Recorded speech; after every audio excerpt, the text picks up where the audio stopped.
Buenas noches, ¿cómo están? Bienvenidos, bienvenidas. Gracias por estar aquí el día de hoy. Por lo menos para el instituto, sé que para el colegio no, pero para nuestro instituto es primera actividad presencial que tenemos desde que iniciamos con todo de la pandemia.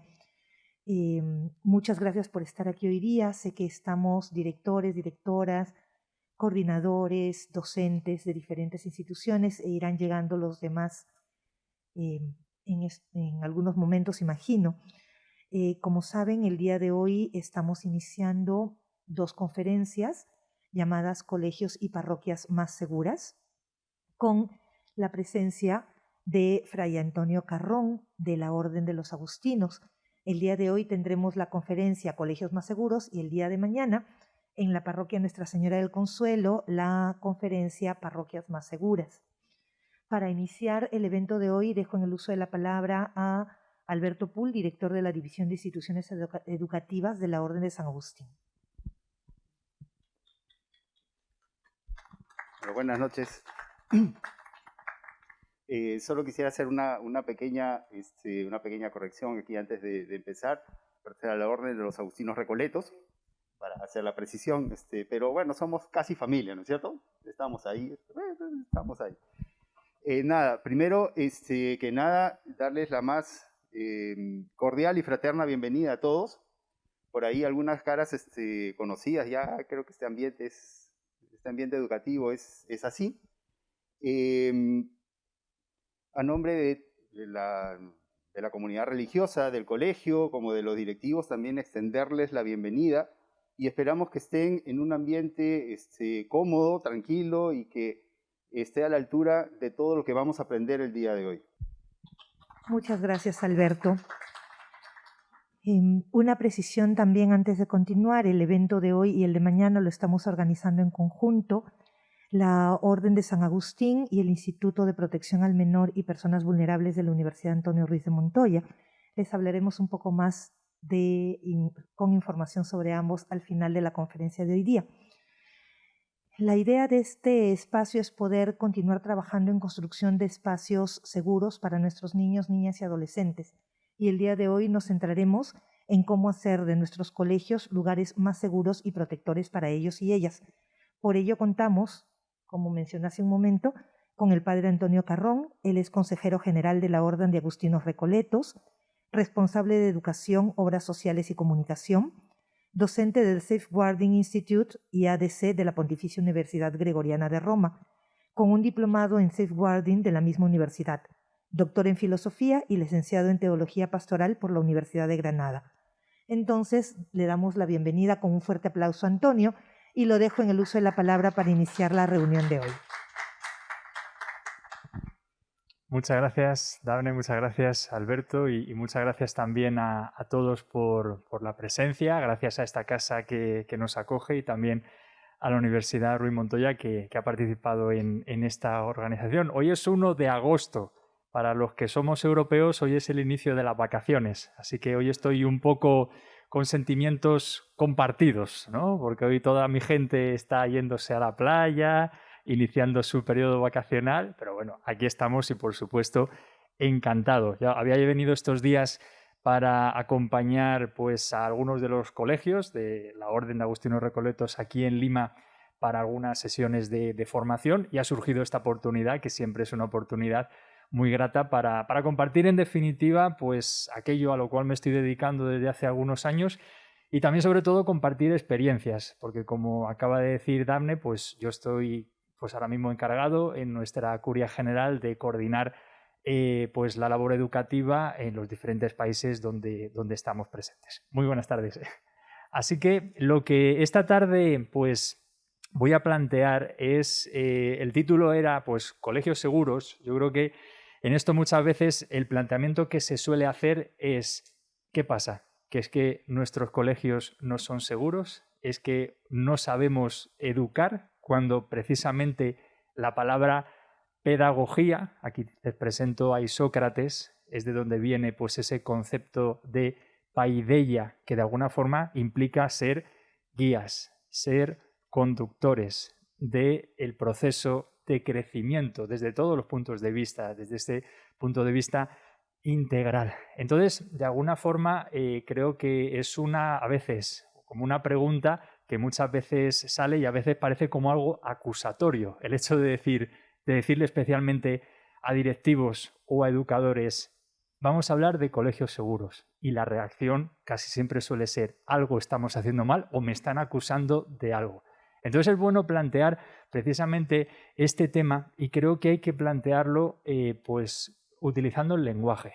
El lenguaje es muy importante y siempre que estamos hablando de prevención del maltrato o estamos hablando de abusos, utilizar esa terminología es utilizar una terminología negativa, una terminología en definitiva acusatoria casi. Es una terminología que muchas veces entiendo que incluso el título de esta tarde puede ser que alguien le haya espantado y haya dicho, no sé de qué van a hablar allí, yo a lo mejor no voy, a ver si me van a salpicar alguna cosa.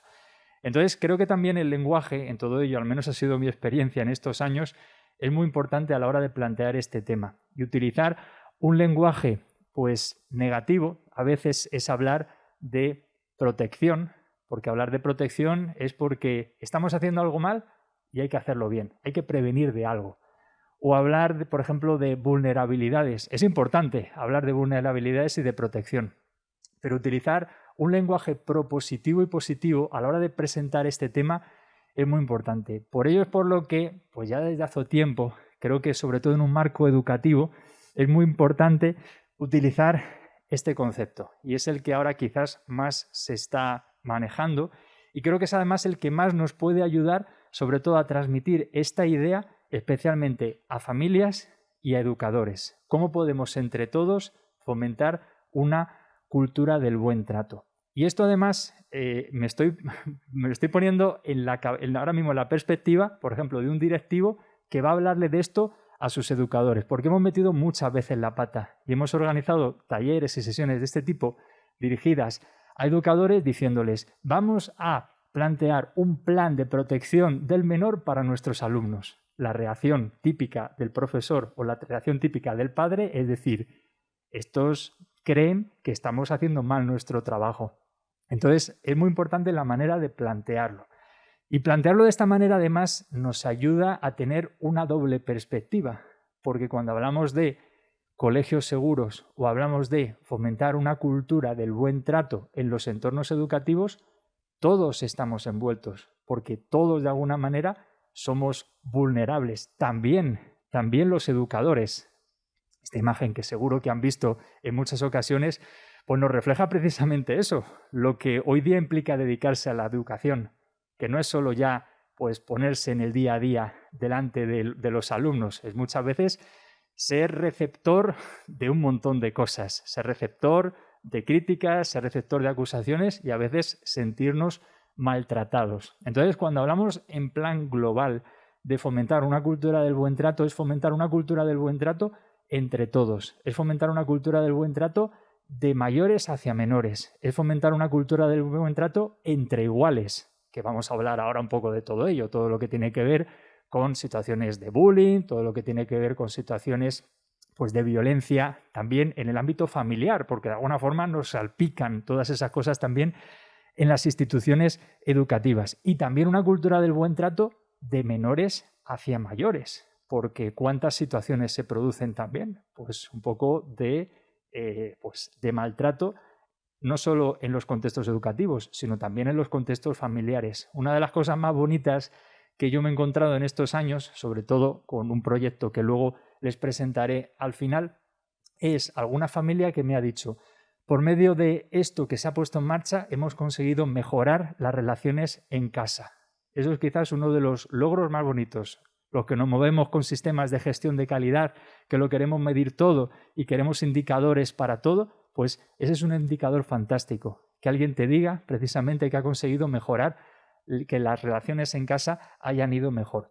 Y por supuesto es muy importante hablar de una cultura del buen trato para aquellos que en nuestros proyectos educativos hablamos de una educación integral, porque hablar de educación no es solo educar el plano cognitivo, que es muy importante, sino es tener en cuenta todas las dimensiones de la persona. Y creo yo que especialmente pues hemos olvidado no por descuido, no por mala fe, sino porque de alguna forma educar hoy es muy difícil y hace falta pues estar en el día a día enfrentándose a muchas cosas, pero hemos olvidado a veces un poco en el contexto actual, que ha cambiado mucho, y una de las cosas importantes por la que ha cambiado es por el fenómeno digital, que tantas cosas nos está favoreciendo. Antes hablábamos de cómo hemos superado estos años de pandemia con todo lo que la tecnología nos ha favorecido, pero también todos los retos y los peligros que se nos presentan. Y hoy, por ejemplo, yo creo que hay un concepto que nos ha hecho mucho daño, en general en el mundo y en particular en la educación, y es el concepto de nativo digital. Porque, ¿cómo definimos un nativo digital? Un nativo digital, bueno, pues la sociología lo define como aquellos que han nacido a partir de unos ciertos años y que han nacido ya en este contexto en el cual, como solemos decir, vienen con los dispositivos digitales debajo del brazo, ¿no? Pero el haber nacido en esta época y el tener una facilidad para utilizar los dispositivos digitales, que hoy cualquier niño agarra un libro y lo primero que hace es hacer así, a ver si se expande, o lo gira, a ver si se tuerce, y a lo mejor otra persona no hace eso, eso no implica que tenga las capacidades relacionales y afectivas desarrolladas para saber lo que implica moverse en el contexto digital. Hoy el concepto de amistad ha cambiado mucho. Mi amigo ya no es el amigo que hemos podido tener hace años. Hoy día mi amigo es alguien que me pide amistad por Facebook. Hoy día mi amigo es quien me envía un mensaje por Instagram. Hoy día mi amigo puede ser con quien interactúo en un videojuego online. Todo eso sí es verdad que lo hemos descuidado y no hemos, creo, sabido estar todo lo que debiéramos pues presentes para acompañar esas circunstancias. Cuando hablamos de el maltrato, pues es importante no hablar de oídas, no hablar de pues cosas que yo creo, sino ir un poco a las fuentes e ir sobre todo a, pues de alguna forma, los ámbitos que nos pueden dar a todos unos elementos en común. La Organización Mundial de la Salud nos habla de el maltrato, vamos a hablar infantil, pero podríamos trasladarlo también al maltrato de personas vulnerables. Podremos luego hablar un poquito, si les parece, si alguien está interesado, de la vulnerabilidad en un ámbito amplio. Mañana me centraré un poco más en eso a la hora de hablar del contexto de las parroquias, pero cuando hablamos del maltrato nos estamos refiriendo a maltrato físico, maltrato psicológico, abuso sexual, desatención, todo lo que tiene que ver con las carencias, con los descuidos. Y un descuido es, por ejemplo, hoy día facilitarle tecnología a los niños sin una supervisión, sin un acompañamiento. Y eso lo estamos haciendo todos cuando a nuestros pequeños, yo no tengo hijos, pero sí tengo sobrinos, tengo amigos que, y muchos de nosotros seremos conscientes de ellos, pues que para que el niño esté entretenido o para que un poco nos deje tranquilos, pues les estamos dando los dispositivos. ¿Con qué supervisión? Puede ser que en ese momento no ocurra nada, pero eso está creando una manera de concebir el mundo, está creando una manera de percibir la realidad por medio de una pantalla y además con todas las interacciones y siendo conscientes que los dispositivos están programados, están hechos así para mantenernos el mayor tiempo posible conectados. Es el objetivo que tienen todas las redes sociales.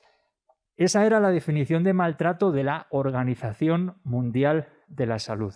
Y hay que ser conscientes que, como decía antes, pues los maltratos se dan muchos entre iguales, una gran mayoría, y todos los que están aquí podríamos hacer ahora una estadística de situaciones de pues, maltrato entre iguales que tenemos en los colegios, lo que llamamos bullying. Todos podríamos hablar de circunstancias que se han dado especialmente en los últimos años, de circunstancias de ciberbullying. Todos podríamos hablar de alguna circunstancia que hayamos podido conocer, pues de maltrato intrafamiliar de padres a hijos o de hijos a padres, teniendo en cuenta además que esto se da en todos los contextos sociales. Hace poquito tenía referencias de algunos de nuestros colegios de Río de Janeiro que están, por ejemplo, en el barrio de Leblon. El barrio de Leblon es el barrio que tiene delante Ipanema, Copacabana. Son los barrios socialmente más pudientes de Río de Janeiro. Hay situaciones de maltrato. Hay situaciones de maltrato de mayores a menores, de menores a mayores, Eso así, como obviamente eso ocurre en Caracas, en algún centro educativo, pues de las zonas más complicadas que pueda haber por allí. Estamos todos expuestos a estas situaciones. Y también es importante, yendo al detalle concreto, que es quizá la situación de vulnerabilidad mayor y la situación, pues un poco de ese abuso que tiene unas repercusiones más profundas en la persona. Esto es una estadística del Consejo de Europa que se ha ido ratificando, esto es de hace algunos años, pero se ha ido poco a poco ratificando en diferentes contextos internacionales e incluso viéndose superada. En el Consejo de Europa dijeron hace ya unos cuantos años: 1 de cada 5 mujeres y 1 de cada 13 hombres declaran haber sufrido abusos sexuales en la infancia. Plano Europa. Vayamos a plano Asia, donde pues hay muchas más situaciones muy descuidadas. Vayamos al plano África, donde en muchas poblaciones pues hay situaciones donde pues una familia vive 14 personas en un espacio reducido. Vayamos al plano América. Hay muchas circunstancias. Yo he vivido muchas circunstancias en el plano América. Si además añadimos pues otra serie de elementos culturales, sociológicos que se puedan dar en cada uno de los contextos. ¿Qué nos está diciendo esto? Yo esto lo presentaba hace ya algunos años en el plano de los colegios, en el plano educativo. Si la estadística es esta aproximada, esto nos quiere decir que en un aula de 25 alumnos tenemos algunos casos. ¿Sabemos identificarlos? ¿Sabemos tratarlos? No estamos diciendo que esos casos se hayan producido en el colegio, pero estamos diciendo que tenemos casos de personas en el colegio que han podido sufrir una agresión. Y creo yo que en un contexto educativo, si queremos educar de forma integral, tenemos que saber dar respuesta a esas situaciones. Eso es hablar en un sentido amplio de generar una cultura del buen trato. No solo nos estamos refiriendo a evitar que ocurran cosas en el colegio, sino también saber acompañar y dar una respuesta a situaciones que se puedan estar produciendo en la vida de aquellos que son nuestros destinatarios, porque si no, estamos fallando en esa educación integral. Hay maltratos que conocemos y otros que no. Hay maltratos que se castigan y otros que no, porque puede ser que estén asumidos culturalmente. Hay maltratos, pues, de alguna forma estructurales. Hay muchas veces maltratos institucionales. De esto hablaré un poquito más mañana. Hay maltratos en la familia, hay maltratos en el entorno laboral, hay maltratos a veces en los colegios, en todas esas perspectivas a las cuales me refería antes, entre iguales, de mayores a menores, de menores a mayores. Hay maltratos muchos entre personas conocidas y otros entre personas desconocidas. Y especialmente hay unos maltratos que no son fruto solo de acciones directas, de agresiones directas, sino hay otros maltratos que son más difíciles de identificar. Esta es la tipología que desde hace algunos años también se viene presentando a la hora de hablar del maltrato. Fijémonos en esta columna de la izquierda, donde aparecen lo que se denominan los actos de comisión, es decir, todas aquellas acciones que se ejercen hacia una persona, contra una persona, que pueden ser de tipo físico, de tipo sexual, de tipo psicológico, y aquí fijémonos que ya se ha hecho una subdivisión cuando hablamos de abuso sexual, que puede ser con contacto o sin contacto. Un abuso sexual puede ser una palabra, un comentario, puede ser, pues a lo mejor un mensaje que a mí me llega por un mensaje de texto que me llega por WhatsApp.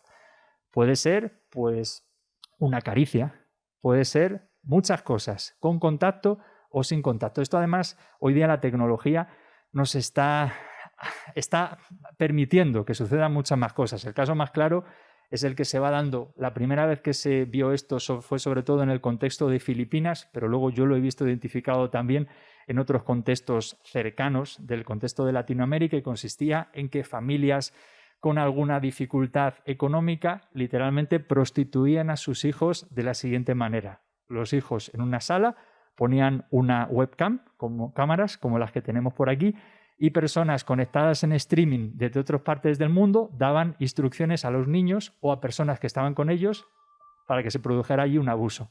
El abusador allí no era solo quien estaba en ese momento con el niño, sino era también la persona que podía estar a miles de kilómetros conectado a esa sesión y dando instrucciones para abusar de ese niño. Son situaciones de abuso sexual sin contacto. Aquí introducimos también, voy a decir ahora una pequeñita palabra porque no es nuestro tema de hoy, pero creo que es importante, sobre lo que tiene que ver con el abuso espiritual y el abuso de conciencia, que especialmente en contextos de colegios católicos creo que debemos tener muy en cuenta también.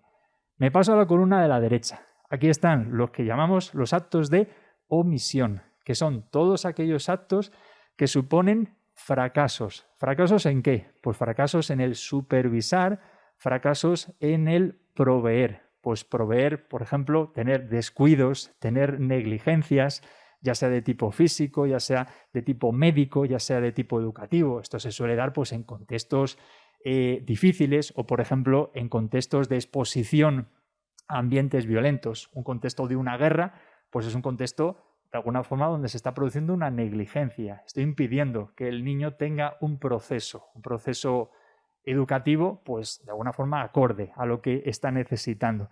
Aquí estarían pues incluidas todas aquellas desatenciones que muchas veces sin mala voluntad estamos teniendo hoy a día de hoy y que de alguna forma sobre todo tienen por pues intermediario hoy día la tecnología. Es un aspecto muy importante a trabajar hoy.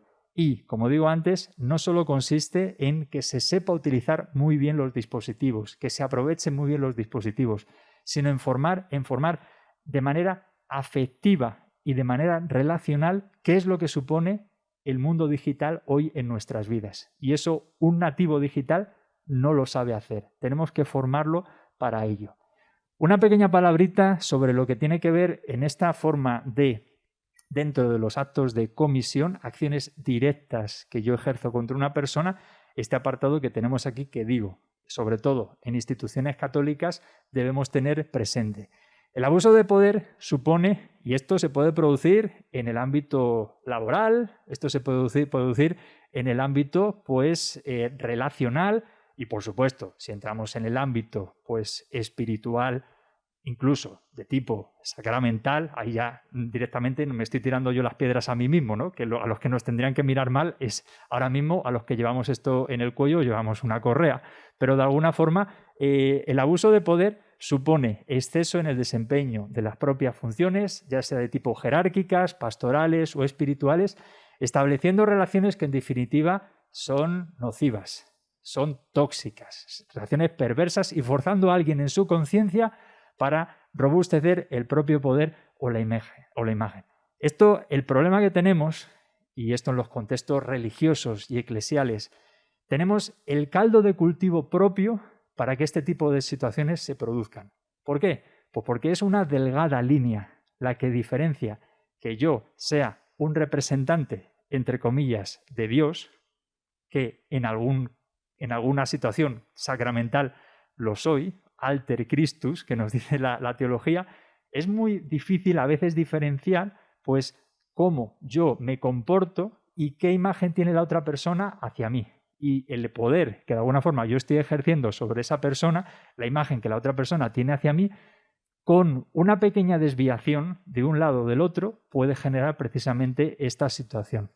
Cuando hablamos de el abuso de conciencia, estamos hablando de un tipo de abuso de poder jurídico o espiritual. Cuando hablamos de poder jurídico, estamos hablando pues de funciones de gobierno, funciones de poder o de tipo espiritual que se pueden producir pues en un acompañamiento. Esto también se produce no solo desde los religiosos o los sacerdotes, esto también se produce en el ámbito de los laicos y el abuso de poder también, por supuesto, ¿no? O sea, esto no es solo que nos implica a nosotros, ni muchísimo menos. Que controla la conciencia de la víctima, hasta el punto de que él, en este caso, el agresor, tomando el lugar de Dios, obstruye o anula la libertad de juicio de la víctima.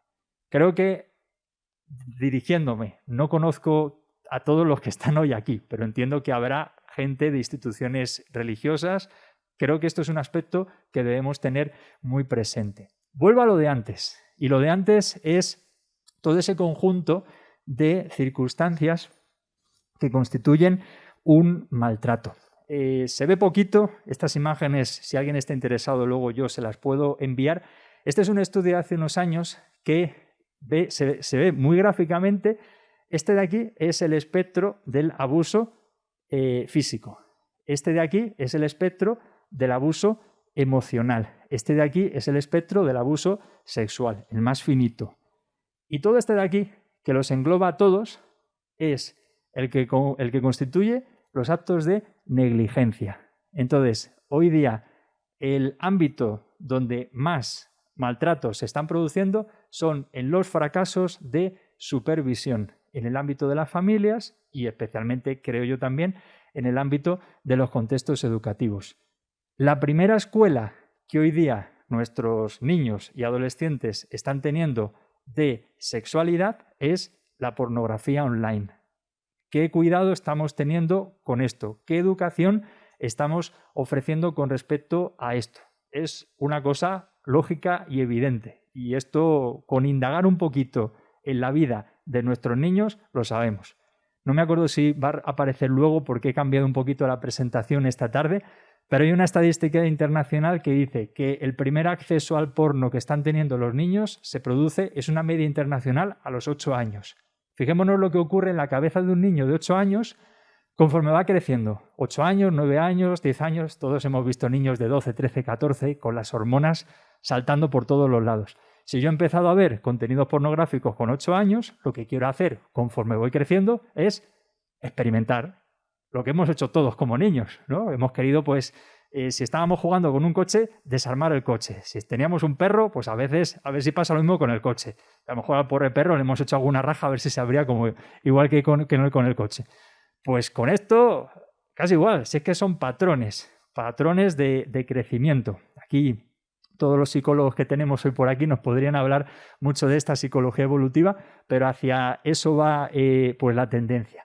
Hay que ser muy conscientes, y creo, me refiero a lo que decía antes, de todo el impacto que hoy día pues esta dimensión digital tiene en nuestras vidas. Nuestra vida, yo el otro día cumplí años, ¿no? Además he venido a Perú para cumplir años. Fue fantástico, estoy encantado de haber celebrado mi cumpleaños aquí. Bueno, yo nací en el año 80, yo nací en un año en el que, pues de alguna forma, existía tecnología. Yo tuve mi primer ordenador con 9, 10 años, bastante pronto, pero yo nací en unos años en los cuales no existía todavía tanta tecnología. Yo tengo un poco de recuerdo y de criterio para vivir un momento en el cual no había tanta tecnología y ahora sí hay mucha tecnología. Yo soy un fan número 1 de la tecnología hoy día. Pero es que los niños que hoy día tenemos delante en las escuelas no tienen esa capacidad de diferenciar porque solo han vivido en un momento, solo han vivido en esa época en la cual todo es tecnología. Entonces, ser conscientes un poco de estos números. Esta es la población mundial con la población que tiene acceso a dispositivos móviles, a acceso a ser usuarios de redes sociales, el tiempo que pasamos al día pues con dispositivos digitales, que puede ser legítimo. Y obviamente aquí me comentaban antes que utilizaron y un poco han utilizado metodologías como Chromebooks para continuar con la educación digital. Y es fantástico, es fantástico. Ahora bien, ¿qué supervisión estamos haciendo de lo que supone el impacto de toda esa tecnología en la vida concreta de nuestros alumnos con respecto a la imagen que tienen del mundo, con la imagen del ámbito de las relaciones que se están estableciendo?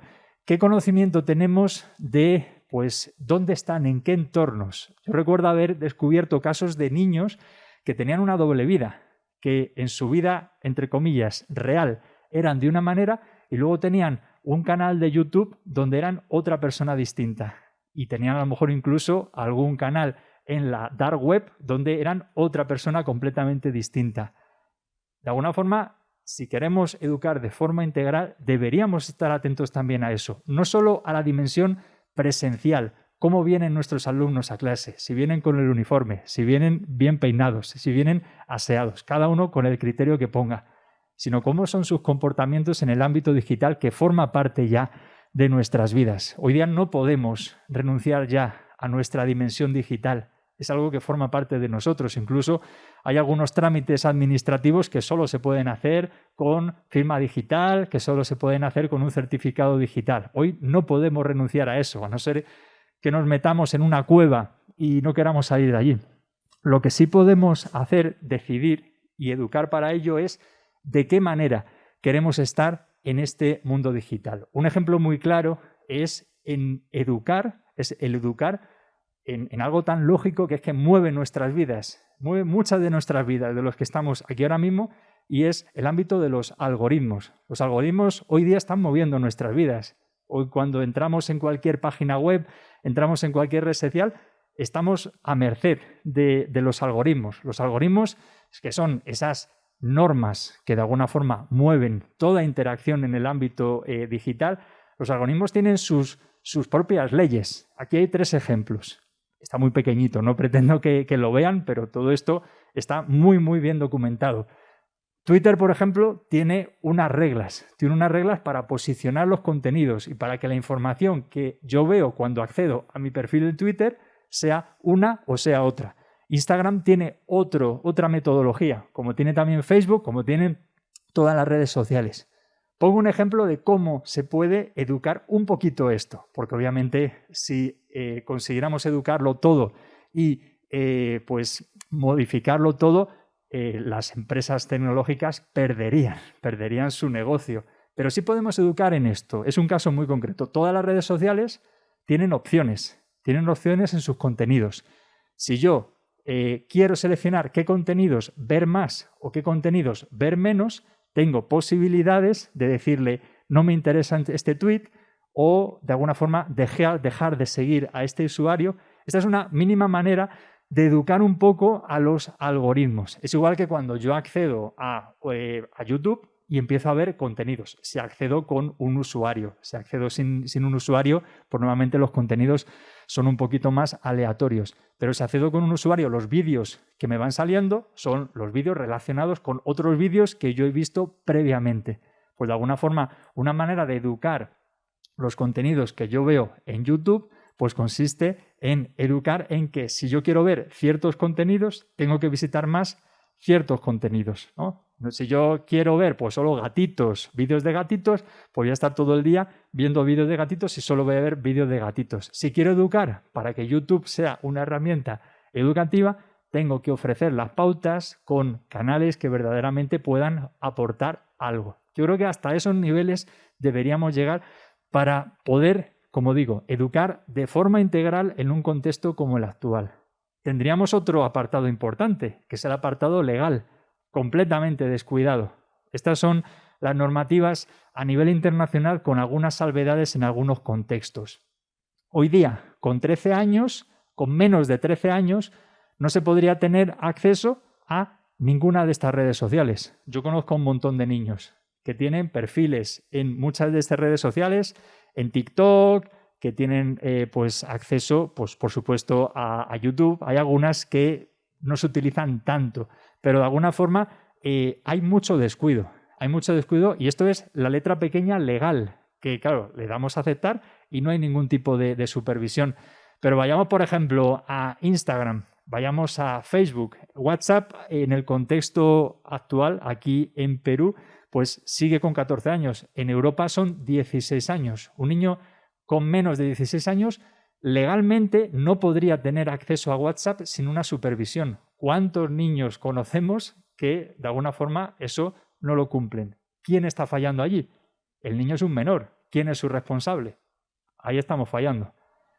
Todo lo que tiene que ver no solo con estas redes, que son más amplias, más conocidas, sino todo el universo de los últimos años, especialmente con redes como OnlyFans, como MyFans, que se han convertido en un primer momento, pues tenían una finalidad, sobre todo, bueno, nunca se puede decir que tuvieron una finalidad positiva desde el origen, pero hoy día se han convertido en grandes redes de prostitución. Hoy día OnlyFans sirve para vender mis contenidos sexualizados, pornográficos y ganar dinero.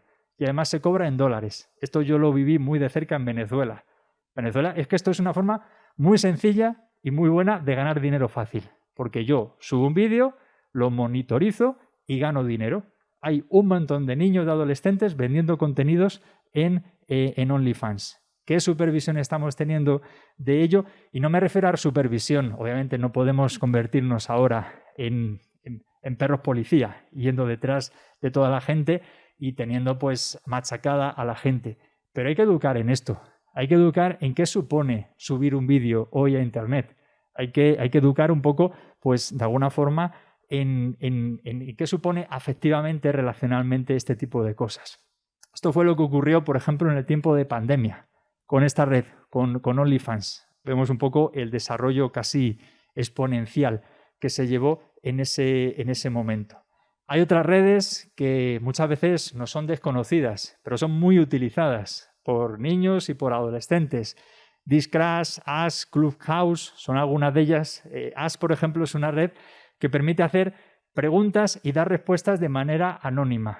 El otro día estuve hablando con una persona que me había dicho que había tenido tendencias suicidas y acudió a esta red para ver qué le proponían. Cualquier persona puede proponer cualquier cosa. Y hoy lo que una persona ve en Internet, pues mucha gente se lo cree. Son redes muy peligrosas porque no tienen mucho filtro ni mucho criterio. Todo lo que tiene que ver con el universo de los retos virales. En los últimos años hemos visto La ballena azul, ese juego que te llegaban mensajitos por WhatsApp. Hemos visto el juego de Momo, que de alguna forma empezaba pidiendo pruebas que eran sencillas y las últimas pruebas consistían en agredir a alguien, en quitarse la vida o en quitársela a otra persona. Todo lo que viene por Internet nos lo tomamos como un juego, especialmente los niños, pero no es ni mucho menos un juego.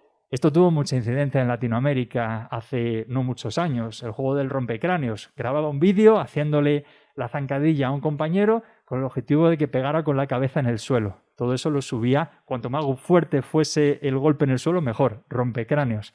Y ese vídeo lo subía a TikTok para tener seguidores. Pues de alguna forma son cuestiones que muchas veces, pues eso, desconocemos o no hemos tenido la suficiente supervisión y se tiene mucha incidencia.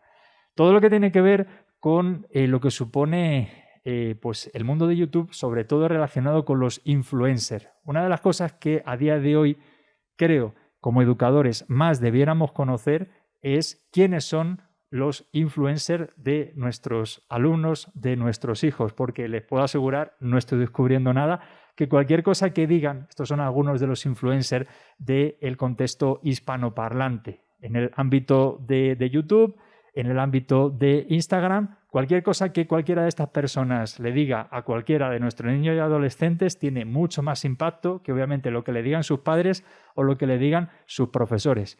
Entonces, creo que estamos como educadores obligados a conocer quiénes son estas personas, qué mensajes están transmitiendo, porque de alguna forma queremos educar de forma integral y para eso necesitamos estar también atentos a estas circunstancias. El abuso puede ocurrirle a cualquier persona, sin importar el sexo, la edad, la capacidad, la raza, la cultura. Los más vulnerables son los más propensos a sufrir abusos por alguien que conocen y en quien confían, o también por alguien que desconocen, pero lo normal suele ser eso, personas cercanas, personas que conocen. La gente muy rara vez exagera un abuso, aunque ciertamente se dan casos de falsas acusaciones, pero bueno, son cada vez menos y cada vez creo que esto lo deberíamos tener muy en cuenta, saber cómo hay que actuar en situaciones de ese tipo, sobre todo cuando alguien se acerca a revelarte que está sufriendo algún tipo de maltrato, ya sea en el contexto físico, ya sea en el contexto digital. Y tenemos, por supuesto, la obligación de proteger a los vulnerables. Nunca debemos prometer guardar un secreto, ya que tenemos el deber de compartir la información, siempre que tenemos conocimiento de ello. Y todo esto, ¿por qué hablar nosotros de ello? Si de alguna forma también yo hablo desde mi perspectiva, ¿no? Desde mi perspectiva, pues, como creyente. Creo que todo esto nos tiene que llevar a algo propositivo, algo productivo, incluso algo bonito. Y es el hecho de que, como dice la Gaudium et Spes, no hay nada verdaderamente cristiano que no sea verdaderamente humano, ni nada verdaderamente humano que no sea verdaderamente cristiano. Estamos ante quizás una problemática, esta del maltrato hoy día en este contexto, pues muy humana, y precisamente por eso creo que estamos llamados a dar una respuesta, también desde un ámbito cristiano. Cuando hablamos de proteger, estamos hablando ahora de colegios seguros, es importante hacer una primera cosa, y es un mapa de riesgos. Y los mapas de riesgos son diferentes en cada país, a veces incluso son diferentes en cada ciudad, incluso son diferentes en cada contexto, en cada escuela. No tiene nada que ver los mapas de riesgo que yo, por ejemplo, me he encontrado en escuelas del sur de España, en Andalucía, donde llegan pues inmigrantes en pateras que son destinados a esas escuelas, con pues a lo mejor escuelas que están pues a lo mejor en México. No tienen absolutamente nada que ver. Entonces, una primera cosa que cada institución debería plantearse es cuál es su mapa de riesgos. Hay un montón de tablas que nos ayudan un poco a este tipo de cosas, desde los puntos de vista de los propios niños, situaciones de riesgo desde los padres, características familiares, y junto con ese mapa de riesgos deberíamos pues traducir esos riesgos en factores protectores. A un riesgo, un factor de protección. En esto no podría yo dar aquí una pauta exacta para todos, porque cada uno tiene que hacer ese mapa de riesgos y cada uno tiene que hacer pues esa correspondencia de factores de prevención. Sí es verdad que tenemos algunos indicadores que muchas veces nos ayudan a estar atentos. Nos ayudan a estar atentos a circunstancias que pueden estar constituyendo pues un maltrato que se pueda estar produciendo. Me voy a centrar ahora en los menores, en los niños. Esto está sacado de casos muy reales, de cómo se han identificado circunstancias de maltrato en un niño a partir de alguno de estos indicadores. No quiere decir que solo uno de estos indicadores sea ya revelador para decir aquí se está produciendo un maltrato, pero si vemos alguno de estos indicadores, se ha levantado una bandera roja, se ha encendido una sirena y debemos estar atentos. Recuerdo, pues, por ejemplo, un caso en el cual, pues, aquí era un caso concreto de abuso sexual que se descubrió en un colegio y comenzó porque un profesor se dio cuenta de que un niño tenía mucho picor en la zona genital y estaba todavía rascándose. Bueno, pues será algún tipo de cosa en la piel, habrá tenido algún sarpullido, alguna cosa de estas, pero eso se unió luego a otra cosa. Se unió, por ejemplo, a molestias al andar o sentarse, o se unió a un cambio de humor, o se unió, por ejemplo, a una situación en la cual llegaba el momento de la salida del colegio, venía su papá y no quería acercarse al papá. Son cosas que de alguna forma, si no las identificamos nosotros en los colegios, muy difícilmente vamos a poder ayudar esa circunstancia. Junto con, bueno, estos son indicadores. Indicadores muchas veces, aquí dice trastornos de alimentación. Un trastorno de alimentación no tiene por qué ser indicativo de una situación de maltrato, pero unido a otros indicadores, pues hay que leer un poco la circunstancia.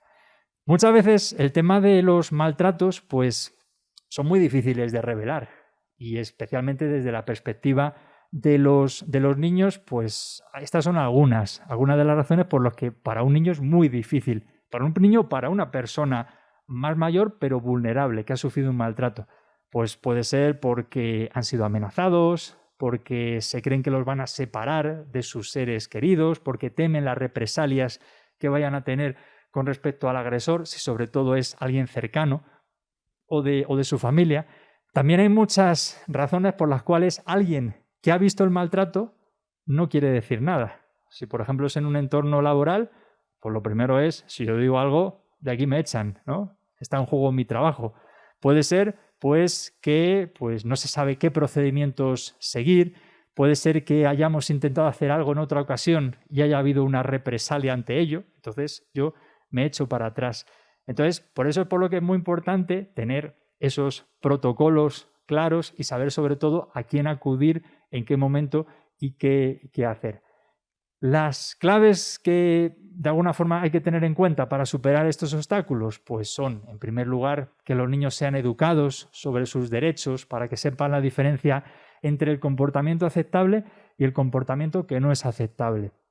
Luego, en este material que les voy a presentar, por si les sirve para alguna cosa, se habla de algunos talleres. Uno de ellos es el juego de punto. Entonces, el juego de punto consiste, este es para los niños más pequeñitos, consiste en que al niño se le va presentando diferentes partes del cuerpo, ¿no? A un niño pequeñito, y se le dice, si te toco en la cabeza, ¿tú cómo te sientes? ¿Y qué implica que yo te toque en la cabeza? Pues el niño te empieza a decir, bueno, pues en la cabeza, con la cabeza pensamos, con la cabeza me pueden acariciar. Si te toco el hombro, ¿cómo te sientes? ¿Que de alguna forma, ¿para qué sirve el hombro? Y empezamos a mostrar diferentes partes del cuerpo para mostrarle al niño que las partes del cuerpo no son todas iguales, para de alguna forma ayudarle a identificar cuándo se puede estar produciendo alguna situación que puede estar fuera de juego.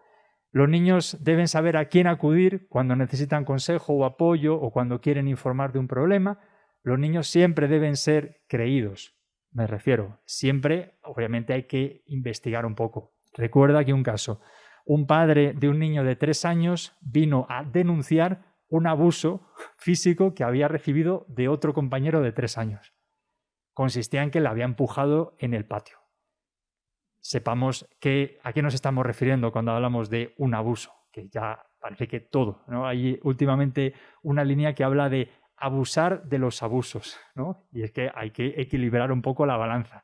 Ni todo ni nada. Los adultos deben estar seguros de que, obviamente, no habrá represalias contra ellos, y esto es un compromiso institucional. El tema de la confidencialidad, siempre que hay algún tipo de denuncia, pues es muy importante tenerlo en cuenta. Y luego, sobre todo, pues esa claridad en los códigos de conducta de las instituciones, en los procedimientos a seguir, y esto en instituciones educativas, pues que implican no solo el marco meramente académico, sino sobre todo un marco que implica actividades extraescolares, actividades deportivas, actividades pastorales dentro y fuera del colegio. A todas las personas que están envueltas, todo esto lo deben tener muy claro, y se debe tener muy claro también pues cuáles son los límites, ¿no? Yo he vivido situaciones, pues por ejemplo, en el tema de relaciones entre personas con muy corto espacio de edad. Por ejemplo, unos son catequistas y otros son monitores, o el tema de los abrazos, o el tema de circunstancias que de alguna forma podemos tenerlas asumidas como algo normal, pero puede ser que no sea tan normal. Todo eso tiene que quedar bien protocolizado. He hablado antes del contexto digital, prevenir sobre todo de aquellas personas que sobre todo en el mundo digital tienen muy malas intenciones, y en Internet hay gente con muy malas intenciones. Pues el Internet es un terreno muy abonado para pues, pedrastas, para pedófilos, todo lo que tiene que ver con el ámbito del cyberbullying. Bullying hemos tenido desde mucho tiempo atrás. El ámbito del cyberbullying, como todos sabemos, pues implica que no solo estoy maltratando a alguien físicamente durante el tiempo que está delante de mí, sino que puedo estar maltratándolo 24 horas al día por medio pues, de un seguimiento en el ámbito online. Adicciones en Internet, lo que tiene que ver el fenómeno del sexting, este intercambio de imágenes que sigue creciendo mucho. Cuando yo envío una imagen, pierdo el control sobre esa imagen, y de alguna forma eso muchas veces supone pues a lo mejor una represalia de una relación amorosa pasada y una venganza, y yo con esa imagen puedo hacer mucho daño. Contactos peligrosos en redes sociales, contactos peligrosos en esos videojuegos online que de alguna forma pues me permiten hacerme pasar por otra persona, especialmente por un menor, contenidos inadecuados para niños, publicaciones a veces de padres de sus propios hijos. ¿Cuántas fotos? Muchas veces los padres, pues imprudentemente, publican de sus hijos, y esas fotos pueden ser luego utilizadas para otros fines que de alguna forma nosotros podemos desconocer. De alguna forma son muchas de estas circunstancias que a veces pues desconocemos y debemos tenerlas en cuenta. Una palabra ya para ir terminando sobre lo que comentaba antes, porque creo que es un tema que hay que abordar, y hay que abordar muy seriamente, como es el tema de la pornografía online. Hoy día, pues la pornografía se ha convertido en algo muy fácilmente accesible. algo gratuito. Lo de anónimo habría que ponerlo entre paréntesis porque en Internet nada es anónimo y todo es monitorizable de alguna forma, pero bueno, es al menos la consideración que hay. Ilimitada, interactiva, todo esto va a pegar un boom grande dentro de muy poquito tiempo, sobre todo desde el ámbito de la inteligencia artificial y el metaverso. Esto va a ser una revolución grandiosa en el ámbito de la pornografía, algo personalizado y por supuesto algo adictivo. Y este es el dato al que me refería antes. Estas son las edades a las cuales están teniendo los pequeños los primeros accesos a todas estas circunstancias. Creo que es un ámbito que hay que tener en cuenta y todo esto nos tiene que servir para esto. Hablando del ámbito del contexto digital, pues valorar todo lo fantástico y todo lo bueno que nos aporta, que es mucho y es lo que más hay que valorar, pero también tener en cuenta todos estos elementos que pueden ser peligrosos, que pueden ser negativos. Por tanto, esta sería un poco la imagen que creo que resumiría cuál debería ser una labor en este marco de la prevención y en este marco del acompañamiento. Con esta cercanía, a la vez poniéndole un casco, porque sabemos que se va a poder pegar algún golpe, pero sin perderlo de vista. ¿Cosas que estamos haciendo o que deberíamos estar haciendo? Pues todo lo que tiene que ver con la educación de la afectividad, educación emocional, educación sexual, educación en el buen trato y en todos estos escenarios. Educación en el uso de la tecnología, pero no solo en el uso, sino también en todo lo que supone los cambios que se están produciendo.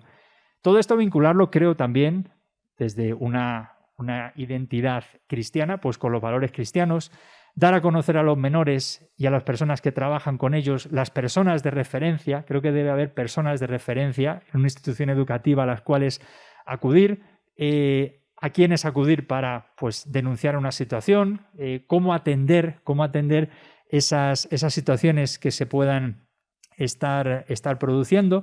Y todo esto, en definitiva, pues para esto, para hacer de nuestras escuelas lugares seguros. Y creo yo que todo esto puede suponer, dentro de pues, no sé, las dificultades o el temor o el miedo que nos pueda surgir, creo que es una oportunidad educativa si de verdad queremos educar de forma integral y queremos dar un saltito cualitativo en lo que supone una aportación muy buena que desde un contexto educativo y un contexto educativo cristiano podemos dar. Una oportunidad educativa para verdaderamente darle sentido a una educación integral. Y ya con esto sí que voy a terminar, y voy a intentar hacerlo en estos minutitos, con una experiencia que pues la he vivido yo en primera persona y por eso creo que puede ser significativa. Es una experiencia que iniciamos en un marco concreto, geográfico, en este caso fue España, ahora estamos en el momento de expansión y de llevar este proyecto a otros países. Entonces, esto fue el origen, así fue como se presentó este proyecto.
En noviembre se analizarán los resultados de la primera fase de implantación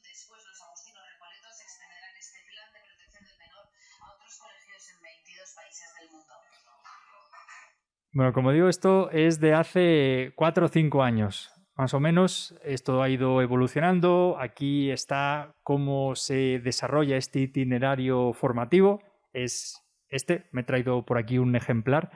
No mucho, porque con esto de los viajes no da para mucho, pero bueno, todo este material, si alguien está interesado de forma digital, se lo podemos facilitar. Entonces, todos estos talleres van dirigidos pues tanto a alumnos, dependiendo de las edades, unos materiales u otros, a personal del centro y también a las familias. El proceso en el cual se desarrollan estos talleres, pues primero se constituye un equipo que pueda coordinar esta formación en cada uno de los colegios, unos supervisores. Luego se pasa a formar a los propios educadores, personal docente y no docente, porque son luego ellos los responsables de trasladar cada uno de los talleres, que están pues bien pedagógicamente planteados, a los diferentes alumnos. Estos son los talleres porque se vean un poco las temáticas, pues derechos y necesidades del menor, propiamente un taller dedicado al abuso sexual en su sentido amplio, un taller dirigido a la confianza y los secretos, cómo pedir ayuda, un taller dedicado al maltrato entre iguales. Como digo, no todos van destinados a todos, va dependiendo de las edades y también cada taller tiene unos materiales dirigidos a unos o a otros. El ciberacoso es un tema también importante. Cómo pues, prevenir y detectar el maltrato y cómo actuar desde un protocolo. Este va dirigido especialmente a los educadores. Hay uno que se centra específicamente en recursos para la actuación de educadores y otro va dirigido específicamente a padres. Y este sobre todo se centra en las relaciones en casa. Pasado el tiempo, pues tenemos ya los primeros datos de qué impacto ha tenido esto en la vida de los centros educativos. Entonces, este es un vídeo también cortito que de alguna forma da a entender que, pues, cuál ha sido el feedback de todo esto desde alumnos, desde educadores y desde padres.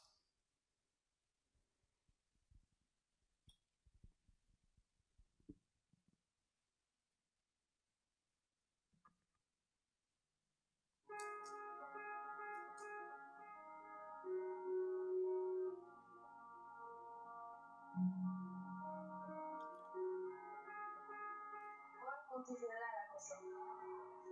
Di no al abuso. Aprende a decir no. Nuestros centros pasan unos 80.000 alumnos y estamos en muchas realidades, en muchos contextos y respondemos a muchas problemáticas. Este programa nos afecta a todos y yo creo que es muy importante que nuestra familia, todos nuestros colegios, abordemos a la vez esta situación y respondamos de la misma manera en todos los sitios. Desarrollando un plan de protección del menor con formación y con la creación de las estructuras que permanezcan para que los centros continúen con este proyecto durante todo su existencia, de tal forma que sea un proyecto vivo en el que también interactúen los coordinadores de los centros entre ellos para acumular experiencias y conocimientos que nos permitan mejorar y, en definitiva, continuar adelante con este proyecto que es de formación integral de la persona. Tenemos reuniones de coordinación en las que nos juntamos los coordinadores de todos los colegios y en estas reuniones ponemos en común la problemática de cada colegio, la casuística de cada colegio y un poco damos respuesta a lo que va surgiendo cada uno de nuestros centros para ir todo a una. La realidad que ellos tienen en la tele, en la calle, esa realidad la vamos a llevar a nuestro colegio y que todos vamos a hablar el mismo lenguaje. Es una cosa que pasa mucho y a veces como que no es suficientemente visible y me parece más importante que cualquier otra situación. La idea es dar formación a los chicos para que sean ellos capaces de descubrir situaciones que les están perjudicando, que les pueden hacer daño. Que sean capaces de prevenirlas, de identificarlas y de saber actuar cuando les ocurra o que vean que a otros les pasa. Nos supone una formación mucho más sistematizada, porque antes es verdad que hay tutorías, hay talleres de convivencia, pero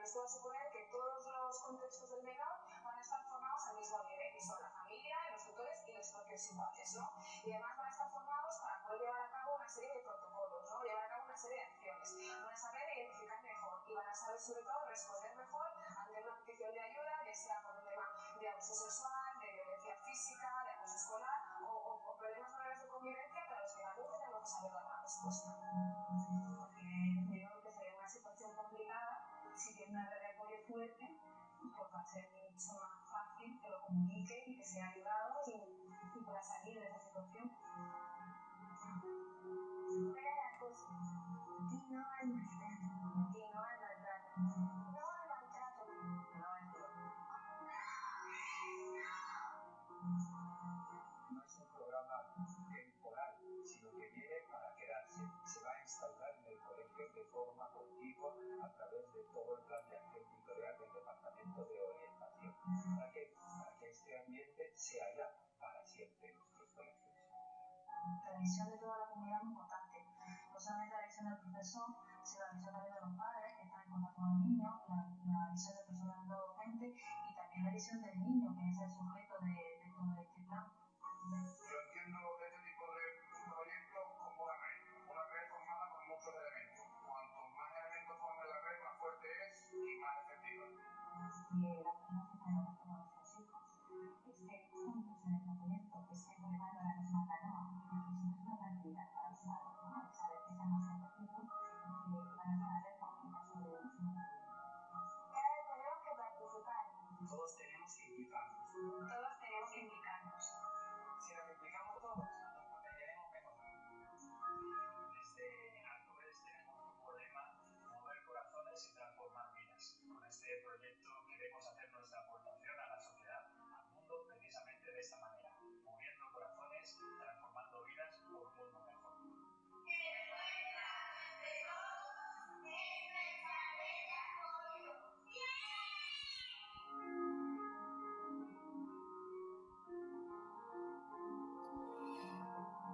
Bueno, la alusión a Arcores es un organismo que tenemos en la Orden que nos permite desarrollar estas iniciativas de tipo social en diferentes contextos. Este es un vídeo que es bastante más largo, esto es un trocito que escoge, pero he querido seleccionar sobre todo unas pequeñas palabras de niños, sobre todo pequeñitos, para que se vea. Esto sí es verdad que fue ponerle la cámara delante y ellos dijeron lo que quisieron. Les dijimos que nos hablaran de qué les habían parecido los talleres y decían esto. Los talleres nos ayudan a los niños para saberlo y también para saber qué hacer cuando pasa esto. Porque si tú que lo haces y no sabes qué hacer, no sabes qué decir, no sabes a quién acudir, pues los talleres sabes qué hacer, a quién acudir, nos ayudan a saber lo que tenemos que hacer cuando una persona nos trata mal. Si no hubiera esos talleres, no aprenderíamos a respetar a los demás.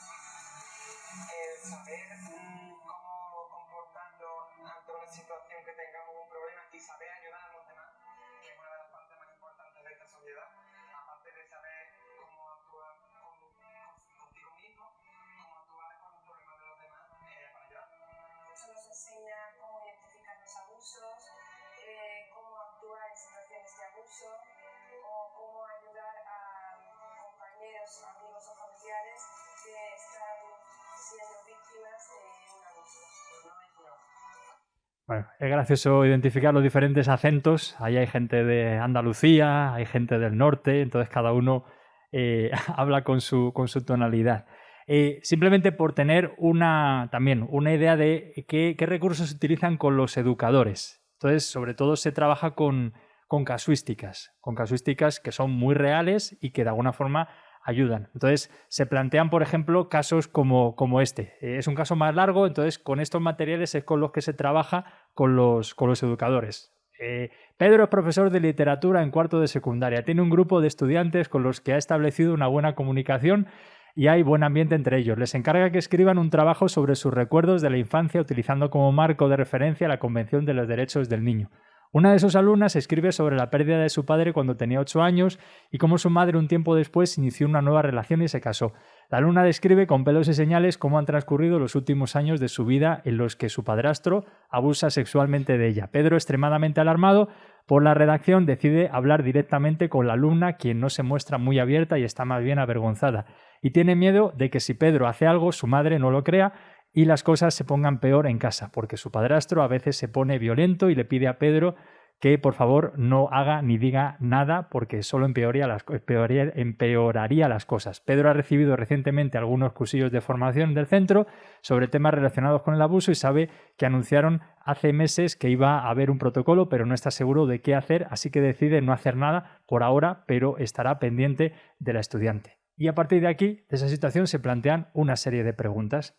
Entonces estos casos se van repitiendo con el tiempo, a partir también de otras formaciones que se van desarrollando. Y luego se presenta, por ejemplo, a partir de este mismo caso, una segunda parte de este caso, un poco con una problematización mayor. Entonces son circunstancias que han ayudado mucho sobre todo a los educadores. Bueno, estos son casuísticas distintas, como digo, son los materiales que de alguna forma pues se trabajan por aquí. Había traído muchos casos por si hacían falta, pero bueno, no me entretengo con ello.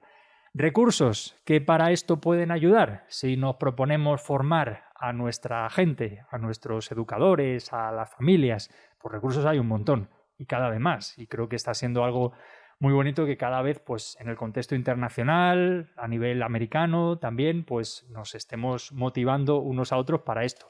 Por ejemplo, en el Instituto de Antropología de la Universidad Gregoriana, lo he puesto al principio y parece que estoy haciendo publicidad, no es ni mucho menos, aunque sea donde trabajo yo, pero de alguna forma aquí hay un material muy bueno que se ofrece, son unos cursos online, además, que pues permiten un poco tener un panorama muy amplio sobre estas temáticas. Entonces, desde ahí, una institución que esté interesada puede ponerse en contacto con el Instituto de Antropología y seleccionar qué contenidos cree que le pueden servir para facilitar a sus destinatarios, en este caso a los educadores. Obviamente, pues propuestas formativas hay un montón, ¿no? Por aquí ha habido, de hecho, algunas personas que han participado en estas formaciones, allí en Roma, en este diplomado. Hoy, por ejemplo, hoy 1 de agosto, se ha iniciado en Bogotá un curso que está pues patrocinado por la CLAR, la Confederación de Religiosos de Latinoamérica, y también por el CELAM, los obispos de Latinoamérica, también sobre estos temas. Es un curso amplio que dura pues 4 o 5 meses y que muchas instituciones, muchas diócesis, muchos colegios, no digo muchos colegios, algunos colegios han enviado a gente para que de alguna forma pues, puedan tener a personas formadas. Todo lo que tiene que ver con muchas de las propuestas formativas. CEPROM es una institución pues, que nace en México, se ha difundido mucho por toda Latinoamérica y también tienen pues, muchos materiales que de alguna forma pues, pueden ayudar. Y ya termino, que no sé si me he pasado, he perdido la noción del tiempo. Hablo mucho, perdón. Bueno, entonces, simplemente por... no sé, suele pasar muchas veces que en los medios de comunicación pues especialmente en los últimos años, pues cuando hablamos del marco institucional, del marco eclesial, de las cosas que suceden, pues nos quedamos solo con lo negativo. Como solemos decir, no es noticia que el perro muerda al hombre, sino que el hombre muerda al perro, ¿no? Entonces hemos tenido muchos casos en los últimos años en los cuales hemos mordido, ¿no? Nosotros al perro. Entonces, creo que también es justo pues mostrar el empeño y el muy buen trabajo que en muchos lugares se está desarrollando. Aquí, de hecho, hoy nos está invitando a estar aquí pues la Universidad Ruy Montoya, que creo que está haciendo un trabajo muy bueno aquí desde Lima, en Perú e incluso en otros contextos cercanos de Latinoamérica, y creo que hay muchas posibilidades que nos pueden ayudar a muchos en todo esto. Esta es una imagen pues, de la familia allí en la Gregoriana. Esto es de algún curso pasado, incluso pues por aquí se identifica a algunas personas que son así más conocidas internacionalmente. Por aquí pues está el padre Hans, por aquí pues hay algunas religiosas que también de alguna forma pues están muy empeñadas en esto. Y con ello quiero pues de alguna forma mostrar ese mensaje de luz, ¿no? Ese mensaje también de esperanza, de que falta mucho por hacer, pero estamos en el camino. Creo que se está avanzando mucho y con pequeñas cositas que estamos haciendo en diferentes lugares, en diferentes contextos, pues creo que podemos ayudarnos mucho. A esto solo se puede pues solo podemos aportar algo y dar un salto cualitativo si trabajamos juntos y si compartimos. Hoy yo, pues, esto es lo que podía compartir. Esto es la experiencia que hemos tenido. Ahora estamos en una fase también de evaluación. Hemos tenido 2 evaluaciones externas con esto, una con Save the Children, otra con instituciones universitarias que también nos han ayudado a sistematizar cosas y a mejorar los talleres. Ahora estamos en un proceso de benchmarking que nos ayuda pues también a tener nuevas perspectivas desde otras instituciones que nos ayudan a vincularnos a experiencias significativas de otros que están trabajando también con nosotros. Y esto es, si alguien también está interesado, no lo he podido traer editado bonito en libro porque no me dio tiempo a traerlo de Roma, pero bueno, si alguien está interesado, este es pues un poco el pack completo de todo lo que supone pues el marco que en nuestra familia, que en la Orden de Agustinos Recoletos, pues hemos desarrollado dirigido a instituciones educativas, dirigido a parroquias, dirigido a todos los escenarios en los cuales estamos, los ambientes formativos, el acompañamiento espiritual, el acompañamiento vocacional, los proyectos sociales. Aquí está toda la parte también desde un ámbito eclesial, también canónica, y también una parte que se refiere al tema de cómo manejar situaciones pues delicadas cuando surge institucionalmente una situación de este tipo a nivel de comunicación, que también todo lo que tiene que ver con comunicación en contextos de crisis es importante también institucionalmente y especialmente en un colegio tenerlo previsto. Entonces eso más o menos lo hemos sistematizado en este documento. Y yo ya sí termino. Por aquí está el contacto. Si alguien, pues como digo, estos materiales no están disponibles así para descargar en internet porque no lo hemos querido hacer ya que no lo consideramos un material definitivo, un material finalizado. Estamos en continua revisión. Entonces, si alguien está interesado, con todo gusto se lo remitimos, pero ni se ha comercializado ni lo hemos querido pues colgar porque puede alguien pensar, decir, bueno, esto es fantástico y esto es lo que sirve. No, esto hay que contextualizarlo en cada lugar. Si sirve como referencia, genial, pero que no lo tomemos como algo de... Con esto ya tenemos todos los problemas solucionados, ¿vale? Por mi parte, nada más.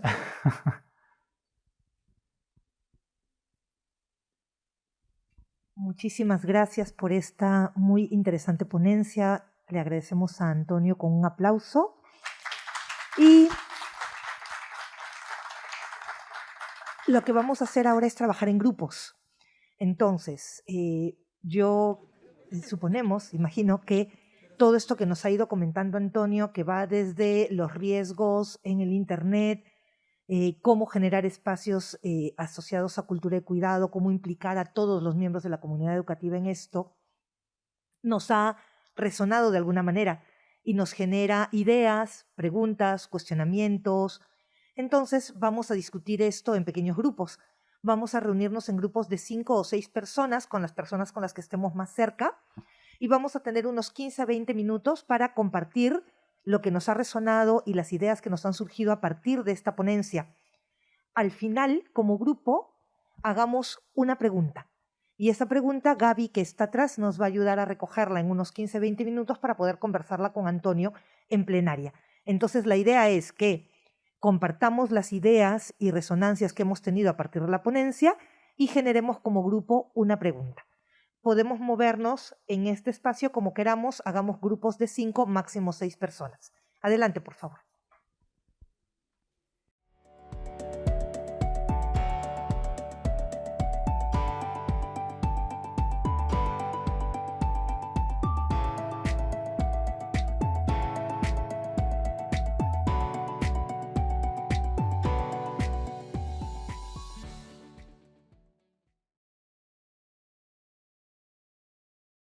Bien, entonces hay 2 preguntas que tienen que ver con cómo hacer participar a toda la comunidad y cómo hacer para incluir a los padres de familia en el tema de la cultura de protección, de prevención y en el buen trato. En esto siempre se aprende metiendo la pata, se aprende de errores, ¿no? Entonces, yo primero lo que no haría. lo que yo no haría es convocar una reunión para todo el mundo diciendo que vamos a hablar de prevenir abusos. Porque no es un mensaje ni muy atractivo ni muy práctico. La forma de, al menos que yo he visto, este proyecto se ha desarrollado por ahora en los centros educativos en España, también en la zona de Guatemala, en México, en Brasil y ahora estamos iniciando en Argentina. Y de hecho una de mis labores en estos días va a ser intentar pues iniciar la implementación en nuestros coles de aquí de Lima.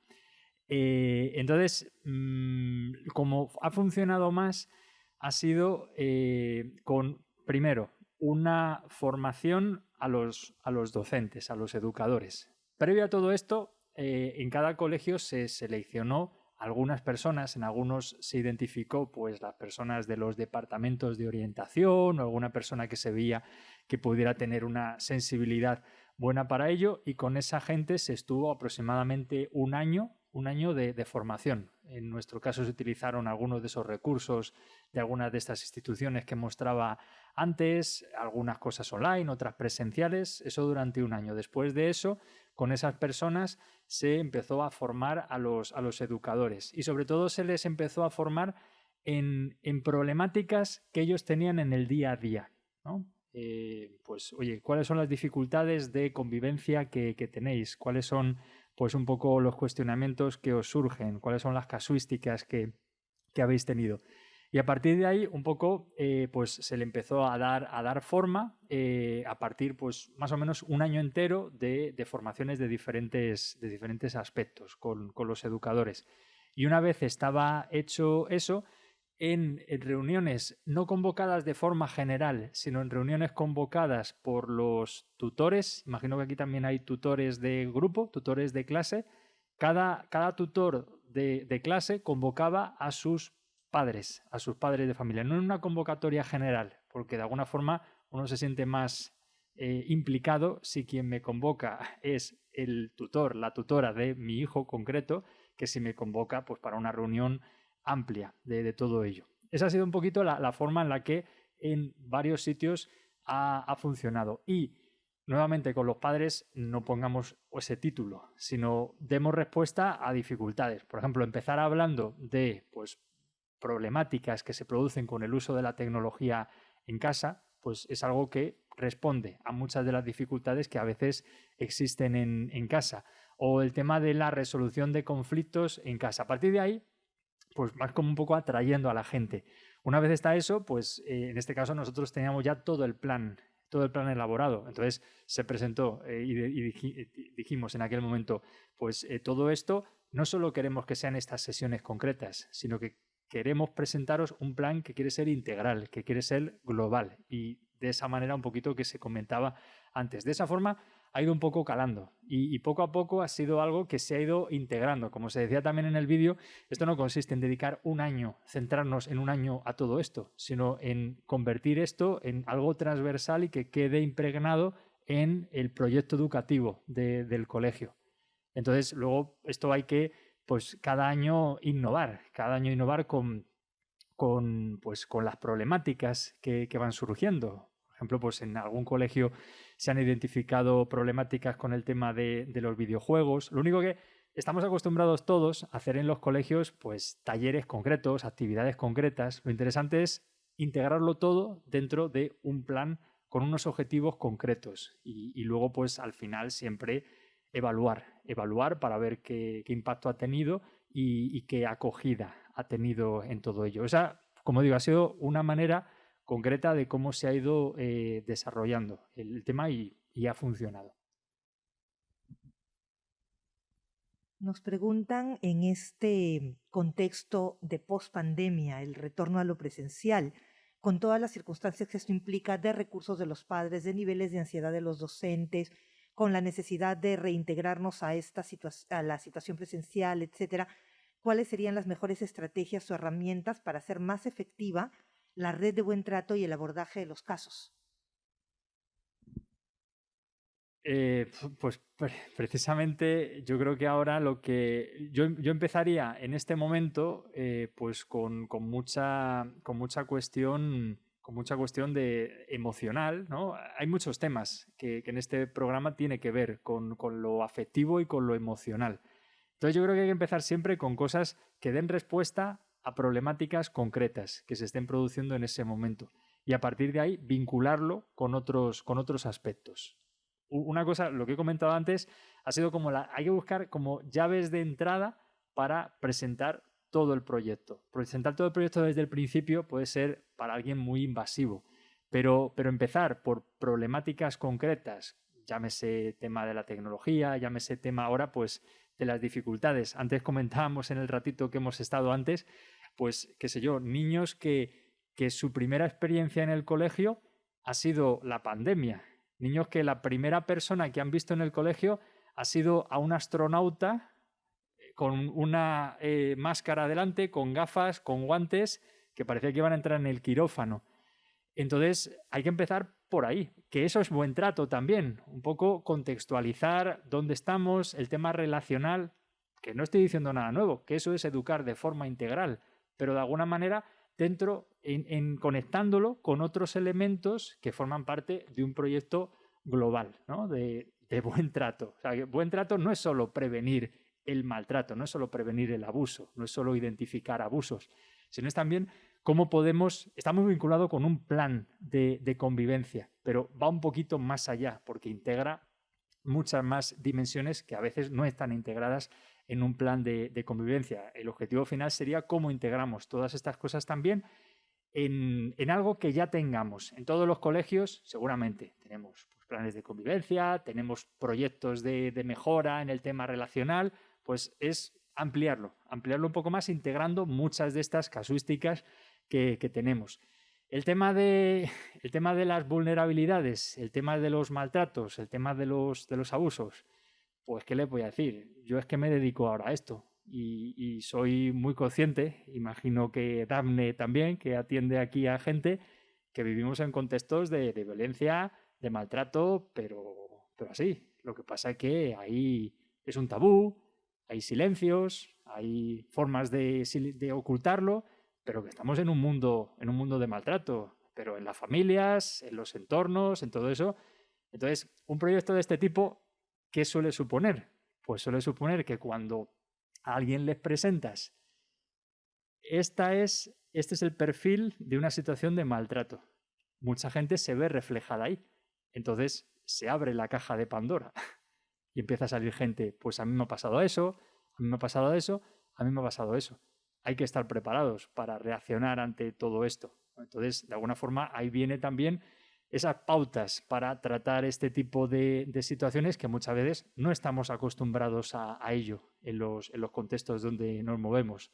Eso, por ejemplo, yo creo que no está presente muchas veces en nuestros planes de convivencia, cómo lidiar con estas situaciones. Luego hay que ver, obviamente, quién tiene que encargarse de cada cosa. Un profesor no tiene que encargarse de acompañar a una situación de una agresión. Tiene que haber otras personas que estén preparadas para ello. Pero respondiendo, me enrollo mucho, tú me cortas, Dafne.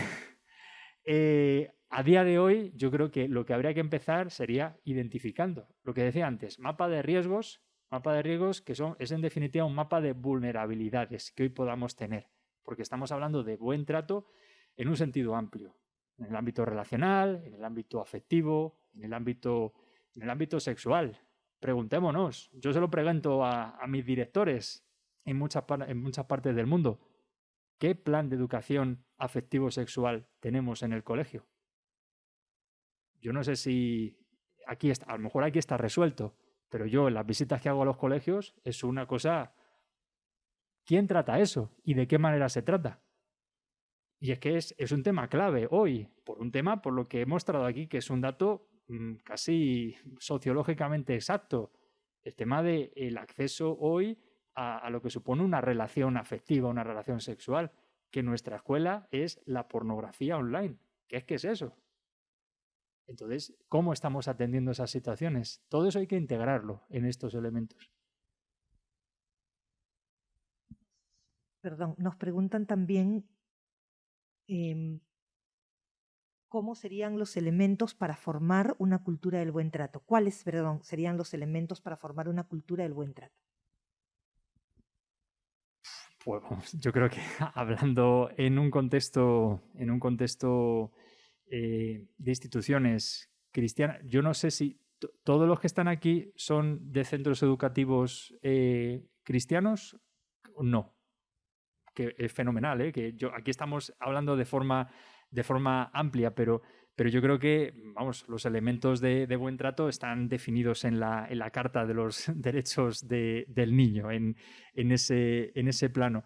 Pero en definitiva, yo creo que pues educar en cómo son nuestras relaciones hoy día. Y nuestras relaciones hoy día han cambiado mucho. La pandemia ha cambiado nuestras relaciones hoy día. Es que los distanciamientos, yo estos días aquí en Lima no sabía si acercarme y darle un beso a la gente, darle la mano o darle un codazo.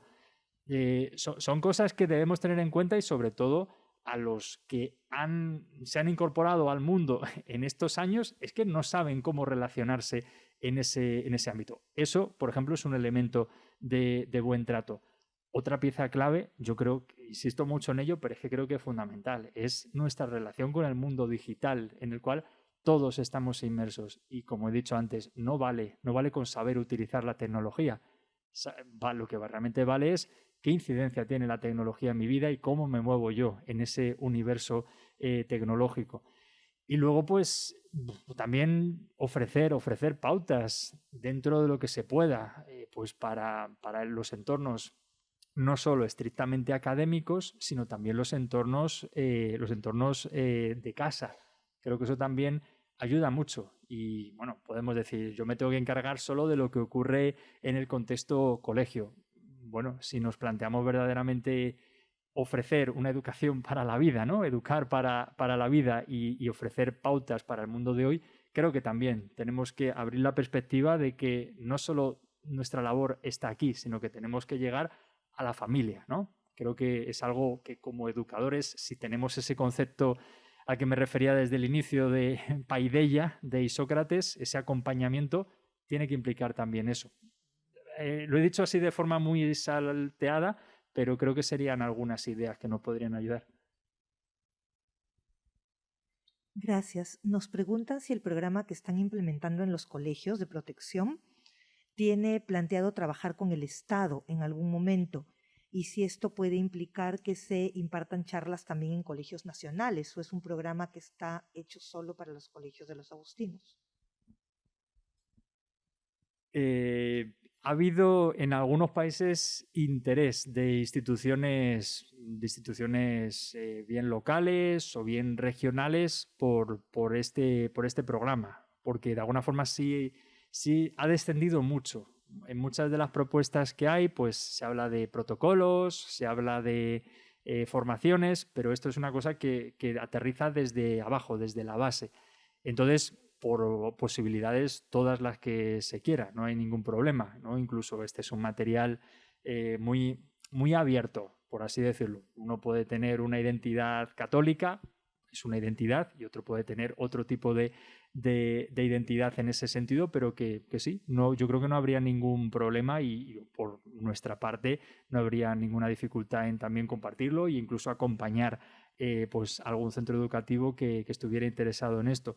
Nosotros esto lo hemos hecho pues en combinación, a nivel de la orden, es cómo funcionamos, pues tenemos una red educativa pues en los diferentes países donde tenemos centros educativos, que es la que impulsa un poco toda la labor educativa a nivel de toda la orden, con todos los programas, la formación de docentes, programas nacionales e internacionales, y este tipo de cosas se coordina precisamente desde ahí con el impulso, con el apoyo, en este caso de Arcores, que es otra red de iniciativas sociales que es la que nos ayuda a buscar financiación para poder poner en marcha estos proyectos, pero que yo no le vería ninguna dificultad y creo que sería muy bonito además esa colaboración.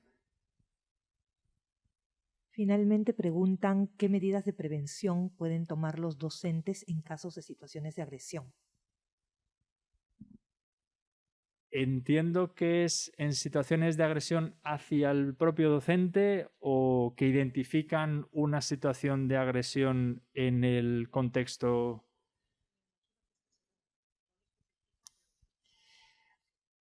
Una cosa muy importante a la cual no he aludido y está muy presente en este documento que está aquí está incluido el código de conducta. Yo creo que no estoy diciendo nada nuevo. Códigos de conducta tendrá casi todo el mundo, pero lo que hace falta es revisarlos y aplicarlos. Ejemplo práctico.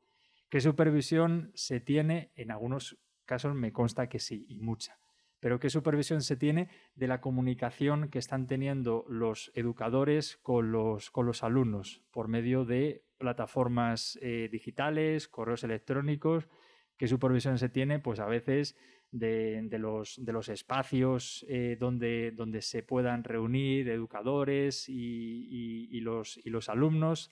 Ese tipo de circunstancias pues muchas veces están un poquito descuidadas. Entonces es necesario pues a veces revisar todas esas cosas que puede ser que tengamos y que de alguna forma pues a lo mejor no están tan actualizadas en todo esto. Es que hay que ir un poco al hilo de lo que nos va surgiendo y cada vez pues vamos teniendo más novedades. Hace poquito ha salido uno de los primeros casos en los que se ha producido una agresión sexual sin contacto en el metaverso, ¿no?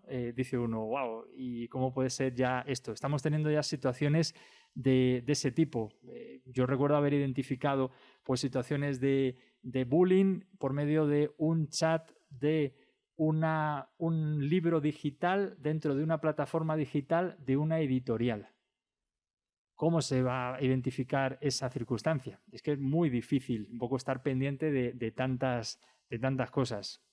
Estamos en un mundo de muchos cambios, ¿no? y de muchas cosas que de alguna forma pues se nos escapan. Y todo esto creo que tiene que partir pues de una sensibilización mostrando todo lo fantástico y lo positivo que hoy día nos ofrece el mundo digital, pero también mostrando los riesgos. Y luego todo esto vinculándolo también pues, a la esencia de los propios centros educativos, a la identidad de los centros educativos, pues con su misión, con su visión, con sus valores. Yo creo que al final hay que conseguir integrar estos elementos y creo que además que es una aportación muy bonita. Yo al menos presentando este proyecto en diferentes partes del mundo, pues descubres eso, que la gente lo ve como una aportación a la sociedad, como una aportación que se puede hacer y que puede ser pues una pequeña contribución desde el contexto educativo a una mejora del mundo. Entonces, creo que va por ahí un poco la cosa. Muchísimas gracias nuevamente, Antonio, por acompañarnos el día de hoy. Para ya ir terminando nuestra reunión de hoy día, vamos a dejar en la palabra a Fray Hernández Díaz, prior provincial de los Agustinos en el Perú.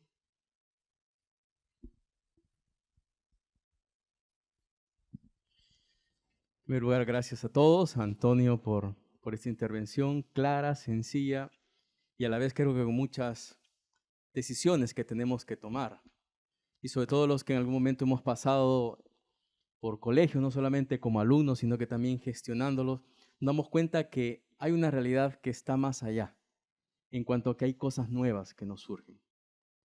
Cosas nuevas que, como lo que hemos visto, los abusos, que no es algo que viene de 2 años para acá, sino que hay otras circunstancias también que nos envuelven y que tenemos que solucionar como escuela. Una de las dudas que yo lanzaría a todos es qué estamos haciendo hoy para poder no solucionarlo, pero sí hablarlo. Y creo que esa es una de las cosas que ya cuesta. Y por otro lado, yo me quedaría también con el tema de ver un poco el mapa de las situaciones que se están dando en nuestros colegios, hablar con nuestros alumnos. Tenemos que cambiar un poco la idea de respecto a la sexualidad que cómo se está viviendo hoy también. Y creo que la iglesia, que es humana, creo que nos muestra también caminos de cómo entenderla y cómo asimilarla y cómo presentarla también. como decía esta frase de nuestro padre San Agustín, nada de lo humano es ajeno. Y por otro lado también es buscar ya una solución de poder tener no solamente espacios como este, sino que también creo que es tiempo de dar un paso y también tener los protocolos necesarios para poder abordar a todas estas circunstancias que se nos presentan hoy.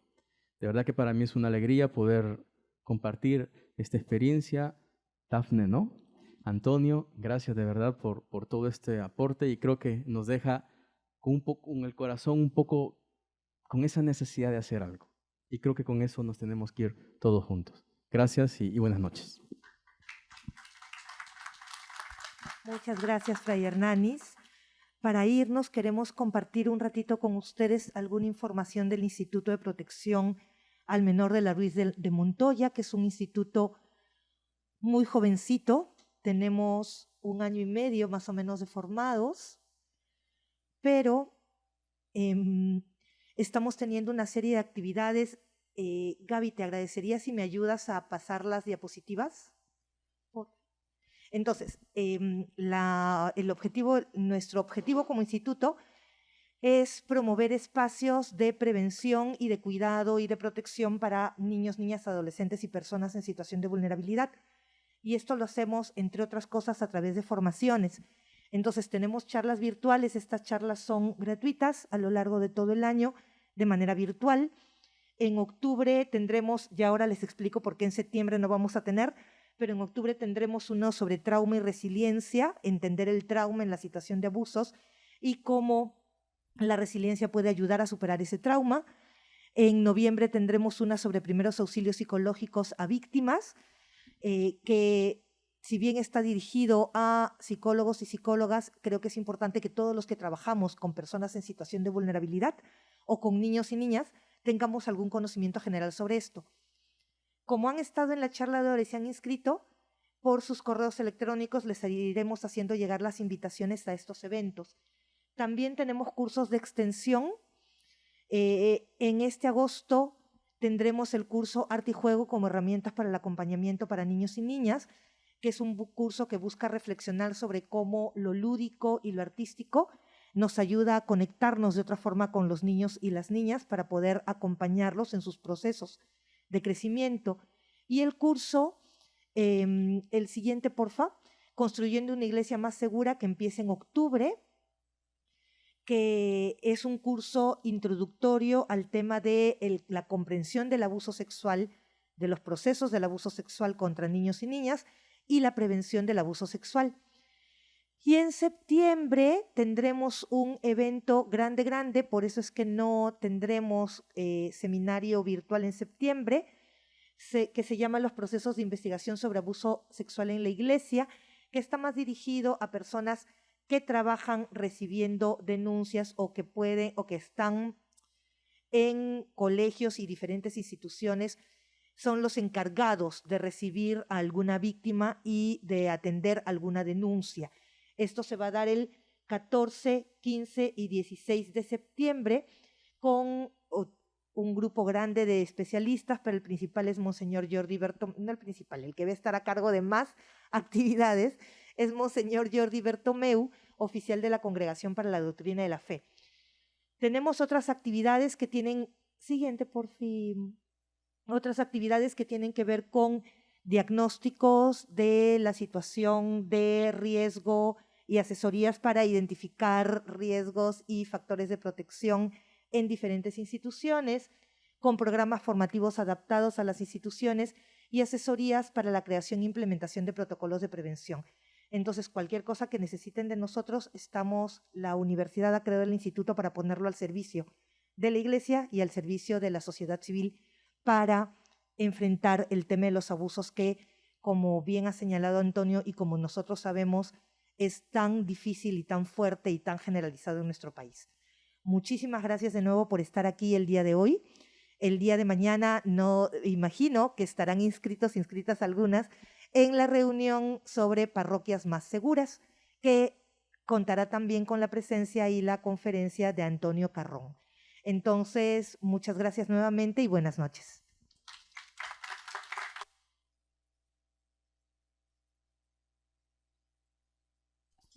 Perdón, me había olvidado de que si hay alguien interesado en estos cursos, en el de septiembre o en los otros, pueden informarle a Gaby y darle sus datos a la hora que salgan para que nosotros les enviemos la información más específica. Ya.